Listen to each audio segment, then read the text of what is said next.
ठाकरे यांना मुख्यमंत्री करूनच मी दिल्ली जाईन असं देवेंद्र फडणवीस म्हणाले होते. याला मी देखील साक्षीदार आहे. दूरदर्शनचा लोगो भगवा झाला म्हणून हिंदुत्व उजळून निघत नाही. उद्धव ठाकरे हे इंडिया आघाडीत पंतप्रधान का असू शकत नाहीत? विशाल पाटील यांच्या मनात उद्धव ठाकरे आणि शिवसेनेबद्दल प्रेम आहे. विश्वजित कदम लवकरच महाविकास आघाडीचा मेळावा घेतील. संजय राऊत आदित्य ठाकरे यांना मुख्यमंत्री करूनच मी दिल्लीत जाईन देवेंद्र फडणवीस म्हणाले होते आणि याला मी देखील साक्षीदार आहे. देशात इंडिया आघाडीचा 300पेक्षा जास्त आणि राज्यात 35पेक्षा अधिक जागा मिळतील. दूरदर्शन हे भाजपचे झाले आहे. दूरदर्शनचा लोगो भगवा झाला म्हणून हिंदुत्व उजळून निघत नाही. शरद पवार यांचे कर्तृत्व असताना त्यांना पंतप्रधान पद मिळालं नाही. उद्धव ठाकरे यांचे उत्तम काम केलेलं आहे. आमच्याकडं जास्त चेहरे आहेत. मोदी एके मोदी नाही. त्यामुळे उद्धव ठाकरे हे इंडिया आघाडीत पंतप्रधान का असू शकत नाहीत याचा निर्णय आघाडीत बसून घेतला जाईल. पंतप्रधान पदाची संधी उद्धव ठाकरे यांना मिळाली तर शरद पवार देखील पाठिंबा देतील. बारामतीमध्ये सुप्रिया सुळे अधिक मताने निवडून येतील. एकनाथ शिंदे आणि अजित पवार यांच्या पक्षाचा एकही खासदार निवडून येणार नाही. भविष्यात भाजपमध्ये सामील होतील त्याचे टाळ कुठे बसतील. सांगलीच्या जागेवर बोलताना संजय राऊत म्हणाले, विशाल पाटील आमचे शत्रू नाहीत. उद्धव ठाकरे आणि शिवसेनेबद्दल विशाल पाटील यांच्या मनात प्रेम आहे. मिलिंद देवरा हे कोण आहेत? मिलिंद देवरांचं संविधान खतम करणारे पक्षात आहेत हे सगळ्यांनी लक्षात ठेवावं. महाविकास आघाडीचे उमेदवार चंद्रहार पाटील यांचा उमेदवारी अर्ज भरण्यासाठी आलो होतो. सांगलीतील वातावरण तुम्ही पाहिलेलं आहे. आघाडीतील सगळे नेते उपस्थित होते. विश्वजित कदम यांची तब्येत बरी नसल्याने ते उपस्थित राहू शकले नाहीत. 2 दिवसात ते काँग्रेस पक्षाचा मेळावा घेतील. विशाल पाटील हे काही आमचे शत्रू नाहीत. वसंतदा यांनी महाराष्ट्र नेतृत्व केले. त्यांच्या कुटुंबाशी संबंध ठेवू शकत नाही का? विशाल पाटील यांची भेट घेऊ शकत नाही का? विशाल पाटील हे समजूतदार असल्याने त्यांनी सांगितलेलं आहे. कोल्हापूरच्या जागेवर बोलताना संजय राऊत म्हणाले, मंडलिक यांना कोल्हापूरमध्ये भाजपचे लोक उत्तर देतील. गद्दारी करून त्यांनी दुसऱ्या पक्षात जाण्याचं काम केलंय. महाविकास आघाडीचा उमेदवार जाहीर झाला आहे. चंद्रहार पाटील माझ्या बाजूला बसलेले आहेत. विशाल पाटील यांनी एक वेगळी भूमिका घेतलेली आहे एवढंच म्हणणं आहे. महाविकास आघाडीमध्ये कोणते मतभेद नाही आहेत. विशाल पाटील यांनी एक वेगळी भूमिका सध्या घेतलेली आहे. आपण 22 तारखेपर्यंत वाट पाहू ना. आमचा त्यांच्यावरती विश्वास आहे पूर्णपणे. आदित्यांना मी मुख्यमंत्री तयार करतो, त्यासाठी मार्गदर्शन करतो, मी नंतर राष्ट्रीय राजकारण. हे खरं आहे. उद्धवजींनी सांगितले सत्य आहे. आहे ना. त्याच्यावर मगाशी उत्तर दिलं की उद्धव ठाकरे यांनी जी मुलाखतीत सांगितलेलं आहे ते सत्य आहे आणि हे मलाही माहिती आहे. काय नाही होणार. महाराष्ट्राला जर नेतृत्वाची संधी मिळाली देशाचं तर त्याचं स्वागत केलं पाहिजे आपण सगळ्यांनी. उद्धव ठाकरे हे पंतप्रधान पदाचे उमेदवार इंडिया आघाडीचे आहेत असं म्हणायला हरकत नाही. आहेत का मी म्हणणार नाही, पण का असू नये असा माझा प्रश्न आहे.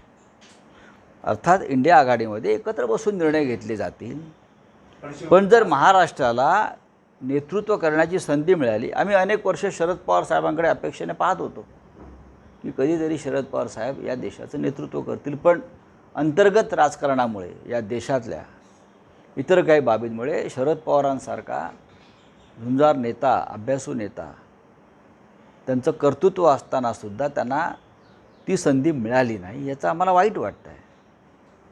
आणि जर उद्धव ठाकरे साहेबांना ही संधी मिळाली तर शरद पवार यांच्यासह देशातले अनेक प्रमुख नेते उद्धव ठाकरे यांना पसंती देतील. का देणार नाहीत? एक उमदा चेहरा आहे.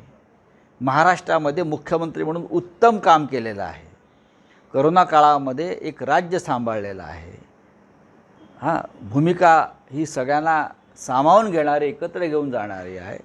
या देशाला आज अशा प्रकारच्या सर्वसमावेशक नेतृत्वाची गरज आहे असं जर मी सांगितलं तर त्यात चुकीचं नाही.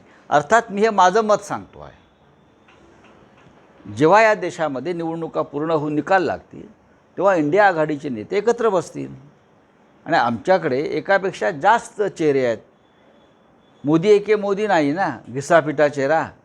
ध्रुवी झालेली पाहायला मिळते. त्यांचा लोगो आणि त्यांचं नाव हे भगव्या रंगात आपल्याला पाहायला मिळते. मोदी है तो मुमकिन है हा शेवटचा प्रचाराचा तो त्यांचा एक डाव दिसतो आहे.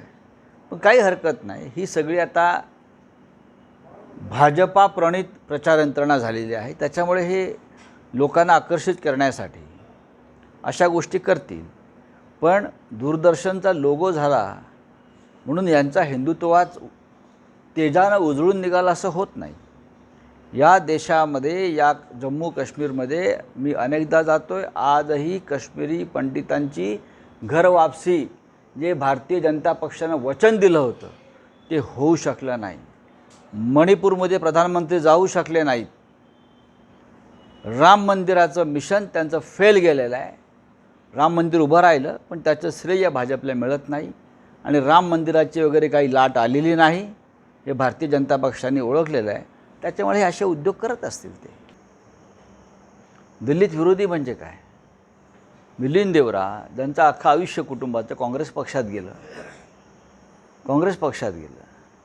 आणि त्यांनी एका राज्यसभेच्या खासदारकीसाठी टुणकन उडी मारून त्यांनी ज्या एका गटात प्रवेश केला आहे तर त्याच्यामुळे काँग्रेस पक्ष हे बोलत नाही आहे त्यांच्या तोंडून. कुठला तरी एखादा गट त्यांच्याकडनं वदवून घेतो आहे आणि आम्हाला दलित विरोधी बोलण्याचा अधिकार त्यांना काय? ते ज्या पक्षामध्ये आहेत किंवा ज्या गटामध्ये आहेत तो पक्ष या देशाचं संविधान खतम करण्याच्या मागे लागलेला आहे. डॉक्टर आंबेडकरांना खतम करण्याच्या मागे लागलेला आहे. ते आम्हाला सांगतात आम्ही दलित विरोधी आहोत. 400 पारचा नारा कशा करता देत आहेत हे लोक? त्यांचेच लोक सांगत आहेत आम्हाला संविधान बदलायचं आहे डॉक्टर आंबेडकरांचं, आम्हाला दलितांचं आरक्षण रद्द करायचं आहे. हे जो पक्ष सांगतोय त्या पक्षामध्ये मिलिंद देवरा आहेत हे लक्षात घ्या. तर त्याच्यावरती आता कोल्हापूरमधले भारतीय जनता पक्षाचे किंवा शिंदे गटाचे किंवा अन्य काँग्रेसचे नेते आहेत ते उत्तर देतील ना. कोणी काय कोणाला साजेसं काम केलं ते पाहावं लागेल. पण एका पक्षाच्या तिकिटावर निवडून येऊन त्या पक्षाशी गद्दारी करून दुसऱ्या पक्षात जाण्याचं काम तरी कोणी केलेलं नाही ना, जे मंडलिकांनी केलेलं आहे. Bureau report SBN Marathi, Sangli.